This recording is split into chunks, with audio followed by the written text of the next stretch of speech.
নমস্কার, আপনারা দেখছেন কলকাতা টিভি। আমি পার্থ বন্দ্যোপাধ্যায় আপনাদের স্বাগত জানাচ্ছি আজকের সানডে ইন্ডিয়ান শোয়ে। আমরা গত সপ্তাহে একটি পর্ব আপনাদের দেখিয়েছি, রাজনীতি ও হিংসা এই শীর্ষক। আজ আমাদের দ্বিতীয় পর্ব এবং মূলত আজকের পর্বে আমরা দেখার চেষ্টা করব যে আমাদের দেশের যে সার্বিক রাজনীতি তা এখন কতটা গণতান্ত্রিক, কতটা দলতান্ত্রিক। অর্থাৎ এখানে জনতা অর্থাৎ দেশের মানুষের স্বার্থ আদৌ বড় রাজনৈতিক দলগুলোর কাছে, নাকি এই আলাদা আলাদাভাবে রাজনৈতিক দলের নেতারা তাদের নিজের দলের স্বার্থ নিয়ে বেশি চিন্তা করেন। এবং অবশ্যই সেই সঙ্গে আমরা এই দিকগুলো ধরার চেষ্টা করব যে রাজনীতিতে যারা আছেন তারা এখন কতটা জনতার সেবা করার ব্রত নিয়ে আসেন, কতটা নিজেদের, এবং কতটা নিজেরা সেই কোয়ালিটি বা কোয়ালিফিকেশন নিয়ে আসেন, কতটা পেশির সাহায্যে জনতাকে শাসন করার চেষ্টা করেন, কতটা পেশির সাহায্যে নিজেদের রাজনৈতিক যে দাপট সেটা বজায় রাখার চেষ্টা করেন। আমাদের সঙ্গে আজ যে দুজন অতিথি রয়েছেন আপনাদের সঙ্গে আলাপ করিয়ে দিই। বিশিষ্ট মানবাধিকার কর্মী অধ্যাপক সুজাত ভদ্র আজ রয়েছেন, আর রয়েছেন ইন্ডিয়ান স্ট্যাটিস্টিক্যাল ইনস্টিটিউটের অধ্যাপক দেবপ্রসাদ বন্দ্যোপাধ্যায়। আমি সুজাতদা আপনার সঙ্গে কথা বলি, শুরু করি যে আজকে রাজনৈতিক দলগুলো সার্বিক বিশ্লেষণ যদি আপনার ভাষায় আমি জানতে চাই যে কতটা এরা গণতান্ত্রিক পদ্ধতিতে রাজনীতি করেন, কতটা দলতান্ত্রিক অর্থাৎ নিজেদের দলের স্বার্থে রাজনীতি করেন। যারা দল করে তাদের তো একটা লক্ষ্য কর্মসূচি থাকে ফরমালে, আনুষ্ঠানিকভাবে যদি দেখেন, এবং সেই লক্ষ্য কর্মসূচিটা জনগণের ভালো করার জন্য। এবং তারা যখন লক্ষ্য কর্মসূচিটাকে প্রয়োগ করতে যান তখন ধরে নেওয়া হয়, তারা ধরে নেন যে তারা জনগণের ভালো করছেন। তো পার্টির ইন্টারেস্ট এবং পিপুলস ইন্টারেস্ট কখনো কখনো মার্জ হয়ে যায়, আবার কখনো দেখা যায় জনগণের নাম করে পার্টি তার নিজের ইন্টারেস্টটাকে বেশি এগিয়ে নিয়ে গেছে, যেটা অনেক সময় জনগণের ইন্টারেস্টের বিরোধী হতে পারে। এবং এটা ধরে নিতে হয় যে অমুক পার্টি ভ্যানগার্ড, তারা যেটা বলছে সেটাই জনগণের জন্য শেষ কথা। জনগণ থেকে যে ক্রিটিসিজম আসতে পারে, সমালোচনা আসতে পারে, জনগণের পার্সপেক্টিভটার সাথে পার্টির পার্সপেক্টিভ আলাদা হতে পারে, তাহলে পার্টি কি করবে? ছেড়ে দেবে?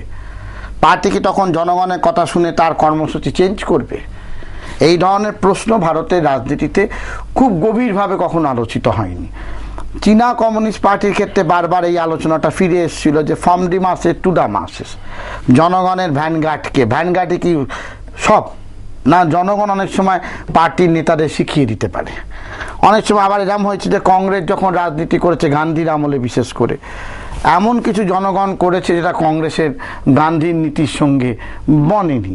গান্ধীর সঙ্গে সঙ্গে জনগণের সেই আন্দোলনকে কন্ডেম করেছেন, চৌরি চৌরার ঘটনা, অন্য ঘটনা, নিজে উইথড্র করে নিয়ে চলে এসেছেন। অর্থাৎ তার ইডিওলজিটা সেখানে প্রধান ভূমিকা পালন করেছে, জনতার ইচ্ছা নয়। জনগণ সেখানে মনে করছে এইখানে এই ঘটনাটা ঘটালে জনগণের ইন্টারেস্টটা সার্ভ হবে, ব্রিটিশ বিরোধী আন্দোলন জোরদার হবে। কিন্তু গান্ধী বলছেন আমি অহিংসার পূজারী, ফলে আমি ওটা সার্ভ করবো না। বা ভগৎ সিংয়ের ফাঁসির ক্ষেত্রে গান্ধীর ভূমিকা ভালো, আমি কমিউনিস্টদের এ সম্পর্কে গান্ধীর সমালোচনা একমত, কিন্তু গান্ধী যতখানি করা কথা ছিল ভগৎ সিংয়ের ক্ষেত্রে করলেন না। করলে হয়তো আমাদের সেই ওই ফাঁসির ব্যাপারটা ভগৎ সিংয়ের কিছুটা সরানো, আটকানো যেত। এই যে আমার ইন্টারেস্ট, পার্টির ইন্টারেস্ট ভিসাভি জনগণের ইন্টারেস্ট, এখন যে রাজনীতিতে সেটা এত বেশি দুরকম হয়েছে। আমি ইংরাজিতে এভাবে বলবো রেটরিক। একটা হচ্ছে সামনে বলছে আমি হিংসা করছি না, কিন্তু পার্টি সমাজ বিরোধী রাখে পার্টির ইন্টারেস্ট সার্ভ করার জন্য, জনগণের ইন্টারেস্ট সার্ভ করার জন্য। সুজাতদা যেটা বলেছেন একটা উল্লেখযোগ্য দিক, অবশ্যই একটা ঐতিহাসিক পার্সপেক্টিভে উনি আলোচনা করেছেন। আমি দেবপ্রসাদ বাবু আপনার কাছে আসবো। প্রথমে আপনার বিশ্লেষণ তো একটা শুনতে চাইবই। আপনি কি মনে করেন আজকে ভারতবর্ষে যে রাজনৈতিক প্রেক্ষাপট, যে সমস্ত রাজনৈতিক দলগুলো ভারতবর্ষের দাপটে নিজেদের ক্ষমতায় কায়েম করে রেখেছে, কতটা তারা জনতার স্বার্থে কাজ করছে, কতটা দলগত স্বার্থে, নিজেদের স্বার্থে? এখানে একটা কথা বলি, রাজনৈতিক পার্টিগুলোকে আমি মনে করি এক একটি লিমিটেড কোম্পানি, এবং লিমিটেড কোম্পানি যে ধাঁচায় কাজ করে ঠিক সেই ধাঁচায় প্রত্যেকটি ঠিক আজকের দিনে সমকালীন রাজনৈতিক পার্টিগুলো ঠিক সেইভাবে কাজ করছে। সেই লিমিটেড কোম্পানির স্বার্থ রক্ষা, সে XYZ যে দলই হোক না কেন, দল লিমিটেড কোম্পানি তাদের স্বার্থ রক্ষায় যা যা করতে হয় তাই করে। কিন্তু সেখানে আরো বড় কথা আছে। আপনি ব্যক্তি নেতার কথা বলছিলেন, ব্যক্তি নেতাদের ভূমিকা শুধু দলকে দেখা নয়, নিজের পরিবারকেও দেখা। ঠাট্টা করে একটা গল্প বলা হয় যে কোনো এক নেতা আমাদের এই ভারতবর্ষে তিনি তার অডিট করতে বসলেন যে কত টাকা তিনি করাপশনে জড়ো করেছেন। করে টোরে অডিটরকে জিজ্ঞেস করলেন যে কপুরুষ চলবে হে আমার পুরুষ, কথাটা খেয়াল করবেন। বললেন আপনার 7 পুরুষ চলে যাবে। তাতে নেতাটি মাথায় হাত দিয়ে বললেন যে আমার 8ম পুরুষের কি হবে। ফলে শুধু দলতন্ত্র কথাটা নয়, এখানে বাবাতন্ত্র, ব্যক্তিগত যে জায়গাটা, রক্তীয়তার জায়গা, আত্মীয়তার কথা বলছি না আমি, রক্তীয় সম্পর্কের জায়গা, সেই জায়গাটাও এখানে রক্ষা পায়। অর্থাৎ দলের যে ভূমিকা লিমিটেড কোম্পানি হিসেবে একটা কর্পোরেট সেক্টরের যে ভূমিকা থাকে সেই রকম, তার ভিতরে একজন ব্যক্তি দেখছে যে আমার ব্যক্তিগত সম্পত্তি কিভাবে বাড়াবো। দলকে আমি এইভাবে বুঝি। এই যে পলিটিক্যাল পার্টিগুলোকে আপনি বলছেন তাদের এক অর্থে বাণিজ্যিকরণ হয়েছে, আপনার কথার ধারা ধরেই আমি বলতে চাই যে লিমিটেড কোম্পানির মতো করে এই যে কাজ করছে, এটা যদি আমি একটু ঐতিহাসিক প্রেক্ষাপট থেকে আপনার কাছে বিশ্লেষণ চাই, এটা কোন দশক থেকে আপনার মনে হয় এই পরিবর্তনটা ভারতীয় রাজনীতিকে গ্রাস করলো? দেখুন, ভারতীয় রাজনীতিতে লিমিটেড কোম্পানি কত সাল থেকে কিভাবে হয়েছে সেটা আমি বলতে পারবো না। কংগ্রেস কিভাবে তৈরি হচ্ছে সেটাও যদি দেখেন, কতগুলো এলিট মানুষ এক জায়গায় জড়ো হয়ে একটি পার্টি তৈরি করছে, তার সঙ্গে কিন্তু আমি সুজাতদার কথা ধরে বলি যে গান্ধীর উদ্দেশ্যগত দিক এক ছিল না। কেন এক ছিল না সেটা একটু বোঝা দরকার। চৌরি চৌরার ঘটনায় গান্ধী ব্যক্তি স্বার্থে কিন্তু নিজেকে উইথড্র করেননি। ভগৎ সিং এর ক্ষেত্রে কিন্তু ঘটনাটা আলাদা, অহিংসার আদর্শ ভগৎ সিং। কিন্তু গান্ধী উইথড্র করেছিলেন একটি বিশেষ কারণে, ওই যেটা সুজাতদা আদর্শের কারণে। ওটার সঙ্গে কিন্তু ব্যক্তি স্বার্থ বা পারিবারিক কোনো তন্ত্র তার কোনো যোগাযোগ ছিল না, কোনোভাবেই ছিল না। তা সেই কারণে, এবং গান্ধীর একটি বড় পয়েন্ট সুজাতদা যেটা ধরিয়েছেন সেটা ধরেই বলি যে 1947-এ উনি বলছিলেন যে কংগ্রেস পার্টিটির আর কোনো দরকার নেই, একে ভেঙে দাও। তা এই যে পার্টি ভেঙে দেওয়া, কংগ্রেস মানে তখন একটা আমব্রেলা টার্ম, কিন্তু একটা ছাতার মতো শব্দ হয়েছিল, ফুটে গেছে, প্রয়োজন নেই, ফেলে দাও। ওকে, এই কথাটা কিন্তু আমার কাছে অত্যন্ত উল্লেখযোগ্য ঘটনা এবং কথা। এবং বারবার এই যে জনগণ কথাটা ব্যবহার করছেন, জনগণ যেন একটা সমসত্ব হোমোজেনাইজড এন্টিটি, এটাও আমি মনে করি না। জনগণের ভেতরে অনেক অনেক রকমের ছায়া প্রচ্ছায়া আছে। ফলে জনগণ বলে যখন হোমোজেনাইজড করছি, মনে করছি যেন তারা একই মত পথ সবকিছুর সমর্থক। আমরা মিডিয়ার ভেতরে যে জিনিসটাকে দেখি, আপনারা বলছেন রাজনৈতিক তন্ত্রের ভেতরে হিংসা আছে, তার ভেতর করাপশন আছে, নানা রকমের জিনিস আছে। হিংসা তো সর্বত্রই রয়েছে, রক্তীয়তার ভেতরে রয়েছে, আমাদের এই সিনেমা থিয়েটার যার ভেতরে দেখি তার ভেতরেও রয়েছে। ধরুন আজকের দিনে প্রবাদ প্রতিম বাক্য হয়ে গেছে সিনেমার একটি বাক্য, মারবো এখানে, লাশ পড়বে শ্মশানে। এই যে মারমুখী, আমি যদি ফ্রয়েডের ভাষা ব্যবহার করে বলি যে ধ্বংসাত্মক প্রবৃত্তির উদ্ভাস, থানাটসের উদ্ভাস, মরণ কামনা, মানে আগে বলতাম না আমরা মরার বাড়া গাল নেই, এখন অন্যের মৃত্যু কামনা করে আমি প্রবাদ রচনা করি। আমার মুখে স্লোগান হচ্ছে যে কিতনে গলিতে। এই ভয়ঙ্কর পরিস্থিতিটায়, মানে আপনি রাজনৈতিক দলকে আলাদা করছেন লিমিটেড কোম্পানি হিসেবে, যেন এরাই হিংস্র। এখানে আমার নিজের ভেতরে হিংস্রতা নেই। দেবপ্রসাদ বাবু উঠতে পারে না যে এটা সার্বিক হিংসাত্মক সমাজ বা রাজনৈতিক প্রেক্ষাপটে থেকে মানুষের এই টেস্ট তৈরি হয়েছে, নাকি মানুষের এই টেস্ট থেকে রাজনৈতিক দিকটা এইভাবে হিংসাত্মক হয়ে উঠেছে? দেখুন না, এরকম ধারা, আমি 1 মিনিট, এরকম ধারা আছে ভারতবর্ষে, চর্চা হয়নি। রজনী কোঠারি, অম্লান দত্ত আজও আছেন আমাদের মধ্যে, অম্লান দত্ত মহাশয়, BM টানকুন্ডে, যারা দলহীন গণতন্ত্রের কথা বলেছিলেন। দল এত বেশি জনগণের নাম করে ক্ষমতার অপব্যবহার করেছে, ক্ষমতাকে দিয়ে জনগণের ওপর দলন করেছে। 5 বছর আগে আমি ক্ষমতায় এসেছি, 5 বছরের মধ্যে আমার কোনো দায়বদ্ধতা নেই, রাইট টু রিকলের দাবি আজ অব্দি গৃহীত হয়নি। ফলে দল সেখানে সমস্ত ক্ষমতাকে সংহত করেছে। সেখানে রজনী কোঠারির একটা, অম্লান বাবুদের একটা বারবার বলার চেষ্টা ছিল, জয়প্রকাশ নারায়ণদের, যে দল বাদ দাও, গণতন্ত্রটার মধ্যে চলো। জাস্টিস শর্মা সরকার মারা গেছেন, তিনি কিছুদিন আগের বই লিখেছেন 21st সেঞ্চুরিতে পিপুলস গভর্নমেন্ট কি করে হবে, তাতে মানুষ ঠিক করবে, দল দেখে প্রতিনিধি হবে না। উনি দাঁড়িয়েছেন একটা টিকিটে, আমি দাঁড়িয়েছি একই কনস্টিটুয়েন্সিতে, তো ওনার আমার থেকে, ওনার ধরা যাক উনি আমাদের ভাষায় সবচেয়ে খারাপ দল করেন বিজেপি, ধরা যাক আমি সবচেয়ে ভালো দল করি কমিউনিস্ট পার্টি, গাটা একটু শিউরে উঠলো, যাই হোক।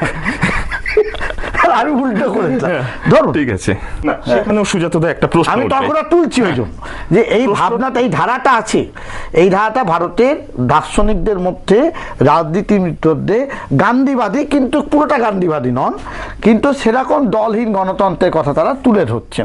ব্যক্তি তারা যাবেন, ব্যক্তিকে কমিউনিটি নির্বাচন করবে, not on the basis of a party programme. কোন নির্বাচন করছে, কিন্তু এই যে এই গণতন্ত্রের ধাঁচাটা যেটা ডলারের উপর নির্ভর করে চলে এবং ডলারটা মাইনরিটির হাতে থাকে, ফলে গণতন্ত্রে যে নির্বাচনে আমরা জয়লাভটা দেখি, খুব সংখ্যাতাত্ত্বিক বিশ্লেষণ করলেই দেখতে পাবেন যে সেখানে কিন্তু মাইনরিটি ভোটে যেতে, মাইনরিটি বলতে আমি কিন্তু ওই সংখ্যালঘু ইত্যাদি ইত্যাদি যেটা আমাদের বাজারের কাগজে চালু কথা সেই হিসেবে বলছি না। সংখ্যালঘু আমি তাদের বলছি যারা সুপার রিচ, অতি ধনী, তাদের হাতে যে টাকা আছে তার উপরে নির্ভর করে ভোটে কে জিতবে বা জিতবে না। যদি এক্ষুনি সুজাতদা বলবেন যে ইন্দিরা গান্ধীর পতন হলো কি করে, বা আজকের নন্দীগ্রাম কি ঘটলো এখানে, কিন্তু তা সত্ত্বেও আমি বলবো যে এই এক্স এর বদলে ওয়াই যে বিকল্পের ভাবনা, আমার কাছে সুজাতদা কোনো চয়েস থাকছে না। আমাকে বলা হচ্ছে একে ভোট দাও, ওকে ভোট দাও, লিবারাল ডেমোক্র্যাট, বাইনারি, প্রায় বাইনারি। এই বাইনারির বাইরে, মানে ব্যালট পেপারটার বাইরে কি আমি যেতে পারি না? প্রশ্নটা সেইখানে। ব্যালট পেপারটার বাইরে আমি কেন যেতে চাইছি সেটা বোঝা দরকার। ব্যালট পেপারটা নির্ভর করে আছে টাকা নামক একটি চিহ্নের। এই টাকা নামক চিহ্নের অধীনস্থ, যেটা টাকা খুব প্রাতিভাসিক ব্যাপার, একটা ইলিউশন, মানে অসম জিনিসকে সমান করে দেয়। আপনি বলছেন যে একটা আইসক্রিম 5 টাকা দাম, কি করে করছেন? দুটো তো অসম জিনিস সমান করছেন। সেই টাকার মতো একটি অযৌক্তিক জিনিসের উপর নির্ভর করে এইটা তৈরি হচ্ছে। আর সুজাতদা জাতের কথা বলছেন, এই অম্লান দত্তরা, তারা মানে গান্ধী অনুসারী, তাদের ভেতরে অনেকগুলো মতভেদ আছে, ভেদ আছে। তারা কোন বিকল্পনায় যাচ্ছেন? এই যে ব্যক্তিকে নির্বাচন করা, সত্যি কি তারা বলছেন? হয়তো কেউ কেউ বলছেন ব্যক্তিকে নির্বাচন করা। তারা একটা শব্দ ব্যবহার করছেন যেটা হলো, ইংরেজি ভাষাতে বলি, চেষ্টা করছি বাংলা করার, অনুভূমিক সমাজ, হরাইজন্টাল মিউচুয়াল এইড। আমি আপনি সম জায়গায় দাঁড়িয়ে আছি, যদিও আমরা সমান নেই, এটা ধরে নেওয়া হচ্ছে। হ্যাঁ, যদিও আমরা সমান নই, আপনার সঙ্গে আমার ভেদও আছে, আবার অভেদও আছে, দুটো ঠ্যাং আছে, দুটো পা আছে, দুটো চোখ আছে, ইত্যাদি ইত্যাদি, আবার অভেদও আছে। এই ভেদ অভেদকে মেলাবো কি করে? আইডেন্টিটি ডিফারেন্স, আমরা সবাই মানুষ, মানব গোত্রে থিতু হতে চাইছি, কিন্তু আবার আমাদের দুজনের ভেতরে অনেক রকমের অমিল আছে। এই দুটো নিয়ে বাঁচতে পারি তো, আপনার সঙ্গে সংলাপে যেতে পারি তো। নইলে যদি এরকম হয় যে আমি আর সুজাতদা এখানে ঝগড়া করতে এসেছি, মাথা ফাটাফাটি করতে এসেছি, কে কাকে পেরিয়ে যাব সেইটা ঠিক করে নিচ্ছি, তখনই হিংস্রতাটা ভেতর থেকে যেন গজিয়ে উঠছে। কথার ভেতরে হিংস্রতা আছে। রাষ্ট্র সবচেয়ে বেশি টাকা 70% খরচা করে, বাজেটের 70% খরচা করে যুদ্ধাস্ত্রের জন্য। সেই রাষ্ট্র হচ্ছে চরম টেরোরিস্ট। সেই রাষ্ট্রের সঙ্গে জুড়ে আছে পার্টি, দল। সে পাড়ায় যে হাত কাটা অমুক যে বোমা বানায়, আমাদের প্রাক্তন রাষ্ট্রপতি তিনিও বোমা বানাতে ওস্তাদ, দুজনই বোমা বানান। কিন্তু একজন সেলিব্রেটেড বানানটা লিখতে হবে SALE দিয়ে, সেল, বিক্রি, তার বিক্রি বেশি, তিনি ভারতরত্ন। আর আমার পাড়ার হাত কাটা কালু বা ভুলু, সে কবে মরে যাবে তার কোনো ঠিক ঠিকানা নেই। পার্টির যখন প্রয়োজন ফুরবে তাকে মেরে শেষ করে দেবে। বোমটা দু জায়গাতেই তৈরি হচ্ছে। একই ব্র্যান্ডের অস্ত্র একই কোম্পানি বিক্রি করছে রাষ্ট্রকে, এবং রাষ্ট্রের বিরুদ্ধে যাদের আমরা কোট আনকোটে আজকে টেরোরিস্ট বলে গালাগাল দিচ্ছি, সেই টেরোরিস্টদেরও সেই একই অস্ত্র বিক্রি করছে একই কোম্পানি। এখানে ব্যবসার জায়গাটা বুঝুন, টাকার ব্যাপারটা বুঝুন। ফলে হিংস্রতাটাকে তৈরি হচ্ছে, এটা যেন আমার মনে হয় মাঝে মাঝে একটা আদিম কৌমের ছায়া, যেখানে এক কৌম আর এক কৌমের বিরুদ্ধে লড়াই করছে। বাবার বিরুদ্ধে ছেলে লড়াই করছে, বাবা আবার ছেলের বিরুদ্ধে লড়াই করছে। একদিক থেকে এগিয়ে আসছে অয়দুপাউস, সে আক্রমণ করবে বাবাকে, আর একদিক থেকে যজাতি বাবা, যে তার ছেলের যৌবন কেড়ে নিয়ে নিজের জরাটাকে ঢাকতে চায়। এই লড়াইটারই একটা অনুবর্তন চলছে। আর আমরা কি করছি? গণতন্ত্রের নামে আমরা বলছি একটা ভূমিকা বদল হোক। ভূমিকা বদল হলেই টিভিতে বলা হয় না, একটা ভোটের পরেই এটাই ভারত চাইছিল, এক্স পার্টির বদলে ওয়াই পার্টি এলো, ভূমিকা বদল হলো, তাতে অর্থনৈতিক অবস্থা ইত্যাদি ইত্যাদি যোগ করছি কারণ সময় নেই। মৌল পরিবর্তন হলো। মূল পরিবর্তনগুলো হলো না, কিন্তু সুজাতদা যে পয়েন্টটায় এসেছেন খুব সঙ্গতভাবেই এসেছেন, এই যাদের নাম করলেন তিনি গান্ধীবাদীরা, এই হরাইজন্টাল মিউচুয়াল এইডের পাশাপাশি একটি বিকল্পনার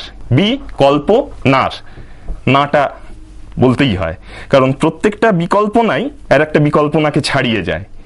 বিকল্পনার প্রস্তাব রাখছেন, সেই বিকল্পনাটা কেমন? সমবায়, টাকা নির্ভর অর্থনীতি নয়। সে সমবায় কেমন? আজকে আমাদের চুরিচাপাটি করা কোঅপারেটিভ ব্যাংক নয়। সেই সমবায় হলো এমন একটি সম্পর্ক, এমন একটি সংযোগ সম্পর্ক যেটা আপনার আমার মধ্যে ভেদ থাকা সত্ত্বেও এবং অভেদ থাকা সত্ত্বেও যেটাকে বিচ্ছিন্ন করা যায় না। ধরুন এটার উপর আমি হাত রাখছি, সরিয়ে নিলাম, বিচ্ছিন্ন করা গেল এই সম্পর্কটাকে। সমবায় সম্পর্ক কেমন জানেন? একটা গাছের পাতা কাঁপছে, তার কম্পন ক্রীড়ার সঙ্গে গাছের পাতাটাকে আলাদা করতে পারবেন না। এই সংযোগে যাওয়ার কথা এখন বলতে হবে হিংস্রতার বিরুদ্ধে যদি যেতে হয়, যদি কোনো বিকল্পনায় যেতে হয়।